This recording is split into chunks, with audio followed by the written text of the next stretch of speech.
ಕೊಡಗಿನ ಸುಗ್ಗಿ ಹಬ್ಬ ಪುತ್ತರಿಯು ಹಿಂದೂ ಮುಸ್ಲಿಂ ಸಾಮರಸ್ಯಕ್ಕೆ ಸಾಕ್ಷಿಯಾಯಿತು. ಹಳೆ ತಾಲೂಕಿನ ಬೊಪ್ಪೇರ ಕಾವೇರಪ್ಪ ಅವರ ಮನೆಯಲ್ಲಿ ಯಾವುದೇ ಜಾತಿ ಧರ್ಮದ ಭೇದವಿಲ್ಲದೆ ಎಲ್ಲರೂ ಒಟ್ಟಾಗಿ ಪುತ್ತರಿ ಸಂಭ್ರಮದಲ್ಲಿ ಮಿಂದೆದ್ದರು. ಬೊಪ್ಪೇರ ಕಾವೇರಪ್ಪ ಹಾಗೂ ಅವರ ಪುತ್ರ ಜಯ ಉತ್ತಪ್ಪ ಅವರ ಮನೆಯಲ್ಲಿ ಪ್ರತಿ ವರ್ಷ ಸಂಭ್ರಮದಿಂದ ಧಾನ್ಯಲಕ್ಷ್ಮಿಯನ್ನು ಬರಮಾಡಿಕೊಳ್ಳಲಾಗುತ್ತದೆ. ಮುಸ್ಲಿಂ ಬಾಂಧವರು ತಮ್ಮ ಮನೆಯ ಹಬ್ಬದಂತೆ ಒಂದಾಗಿ ಬೆರೆತು ಪುತ್ತರಿ ಆಚರಿಸಿದ್ದು ವಿಶೇಷ. ಎಲ್ಲರ ಸಮ್ಮುಖದಲ್ಲಿ ನೆರೆ ಕಟ್ಟಿ ಕದಿರು ತೆಗೆಯಲಾಯಿತು. ಮಕ್ಕಳು ಯುವಕರು ಪಟಾಕಿ ಸಿಡಿಸಿ ಸಂಭ್ರಮಿಸಿದರು. ಬಳಿಕ ಊಟೋಪಚಾರ ನಡೆಯಿತು. ಎಲ್ಲರೂ ಸಹೋದರರಂತೆ ಸೇರಿ ಹಬ್ಬ ಆಚರಿಸಿದ್ದು ಖುಷಿ ಕೊಟ್ಟಿದೆ ಎಂದು ಕಾವೇರಪ್ಪ ಹೇಳಿದರು.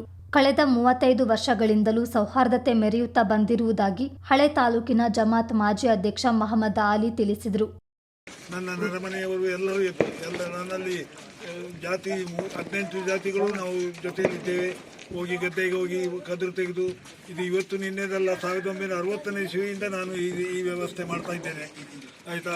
ಆವಾಗ ನಮ್ಮ ಹಳೆ ಮನೆ ಅಲ್ಲಿ ಕಡೆ ಇಲ್ಲಿಗೆ 68ರಲ್ಲಿ ಬಂದಿದ್ದು. ಇಲ್ಲಿಂದ ಎಲ್ಲರೂ ಸೇರಿ ಈ ರೀತಿ ಮಾಡ್ತಾ ಇದ್ದಾರೆ, ಸಹಕಾರ ಕೊಡ್ತಾ ಇದ್ದಾರೆ. ನಾವು ದೇವರ ದಯದಿಂದ ಭಾಳ ಚೆನ್ನಾಗಿ ನಾವು ಕಾರ್ಯ ನಡೆಸ್ತಾ ಇದ್ದೇವೆ. ಆದ್ದರಿಂದ ಅಲ್ಲಿಗೆ ಬಂದು ಇಲ್ಲಿ ಕಾಲಿಟ್ಟವರು ಪ್ರತಿಯೊಬ್ಬರಿಗೂ ದೇವರು ಒಳ್ಳೇದು ಮಾಡಲಿ ಅಂತೇಳಿ ನಾನು ಈಶ್ವರಕ್ಕೆ ತಪ್ಪದೆ ನಾವು ಇಲ್ಲಿ ವರ್ಷವೂ ಈಗ ಇದೇ ರೀತಿ ಎಲ್ಲ ಊರಿನವರೆಲ್ಲ ಸೇರಿ ನಾವು ಇಲ್ಲಿ ನಮ್ಮ ಐನ್ಮನೆಯ ಥರ ನಾವು ವರ್ಷ ಪ್ರತಿ ಇದೇ ಥರ ನಾವು ಹಬ್ಬ ಆಚರಿಸಿದ್ದೇವೆ. ಒಂದು 100 ಜನ ಸೇರಿದ್ದೇವೆ. 100 ಜನ ಸೇರಿ ಗದ್ದೆ ಹೋಗಿ ಕದಿರೆಲ್ಲ ತಂದು ಊಟ ಉಪಚಾರ ಎಲ್ಲ ಮುಗಿಸಿ ಅವರವರ ಮನೆ